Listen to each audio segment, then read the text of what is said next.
Hello, YouTube. This is your smart, deranged clown with the amazing hair doing the second video. I just want to do a view of this park because this is very important. One of the things I've read about counterintelligence and investigations is go back to the scene and look it over because there's a lot of information there, and there is definitely a lot of information here.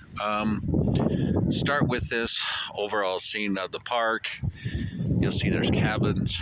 There is a pioneer house down there. The Daughters of the Utah Pioneers do tours. This is an excellent place. This grassy area during the Scandinavian Festival has a lot of displays, whatnot. During the wintertime, people make snowmen here. People come here to exercise. People like me come here to read. I like to sit at this bench particularly.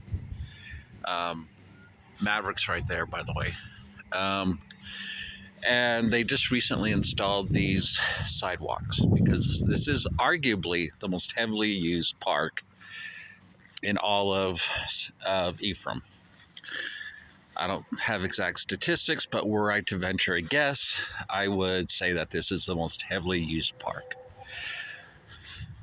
So let's start with this. This is this gate right here. So in the video that I posted with Chucklehead, that's what I call the kid who went to assault me. When he is looking, if you watch the video, you'll see he gazed intently forward, looking forward.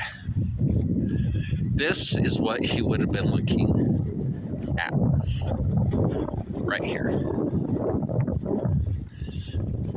This is what he would have been looking at. If someone was standing on the other side of where he was standing, they would have seen Chucklehead right about there.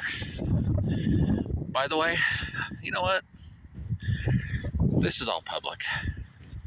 So, by way of public service announcement, if you're ever here for Scandinavian Days and want to have a nice little picnic, you can go here. These are concrete tables. There's ring toss, cornhole. This is a really cool microwave repeater. This always fascinated me when I lived there.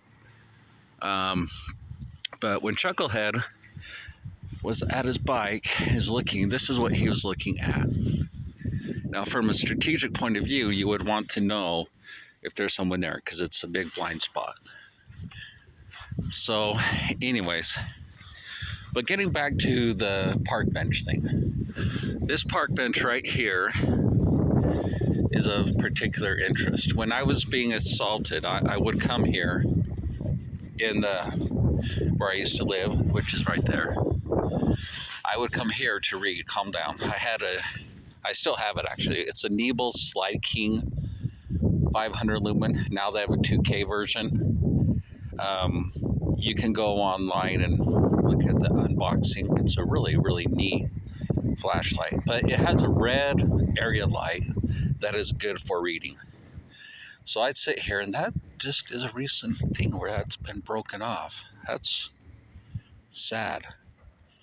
This is why we can't have good things. That's creepy. Anyways, I would sit about here and think God's safe. But as you can see, looking up there, that second floor fire escape, I lived on the second floor. Actually, that door right there is where I used to live, on the second floor. That's room 38. And one day I went out on the fire escape just to film the view below, and I found that I could see about half of this thing, this bench. And I thought, well, wait a minute, what's up with that? Why is that?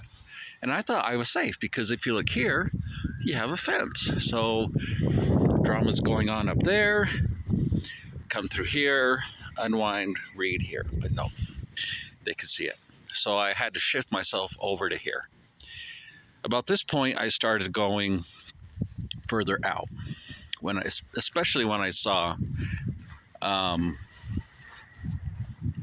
that it could be seen from the fire escape. The fire escape, of course, because you're not supposed to use a fire escape, but they're always used, and people who aren't ethical see no problem using it. Now, I want to point this out really quick. All right, I'm going to back up here. As you can see, if you're walking along, you cannot see that park bench where this all took place.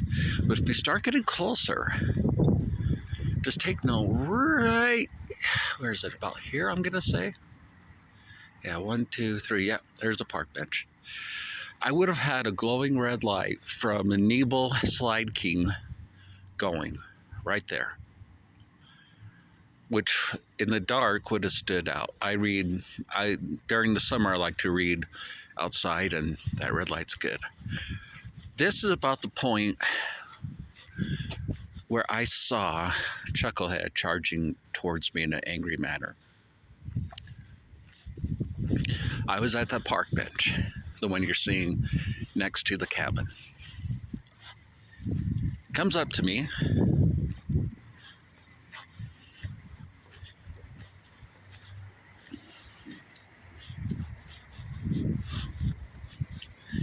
And this is where he drew his fist. And I've shown that in a previous video where he drew his fist back like he's going to hit me. It was right here. As you can see, looking backwards, it took effort for them to see. Even if he was up on the 3rd floor fire escape, there's no way he could have seen me. It's just physically impossible. So there had to be a concerted effort to find me. And this is a heavily used path that we all use, actually. It's quite a good path. Now, some may argue, well, what about, I'm going to show you right here, because there's also a sidewalk that goes along that fence. What if they went down along the block, so it'd be about half a block, quarter of a block, through the parking lot, up there, and linked up there, show you, linked up right there where that fence is, and then went along here, da-de-da-de-da, and you have your bench. Perhaps, I'm not ruling that out, but even then, I would say that it argues premeditation and planning, because you're going you're going about a block out of your way, and that's enough time to cool down and reconsider your actions. But regardless, this person decided to attempt to hit me right here. Here's Maverick, gas station's right here. When he did that, I got up. Oh, I forgot to throw this away. I was drinking this yesterday. I got up and I started walking this way, and he kept following me as I was walking this way. That's what's scary. And I kept saying, hey, dude, there's people watching. There's going to be people watching. Check this out. Da-da-da, da-da-da. Dude, there's people watching. People watching. This is about the time I felt safe. Boom.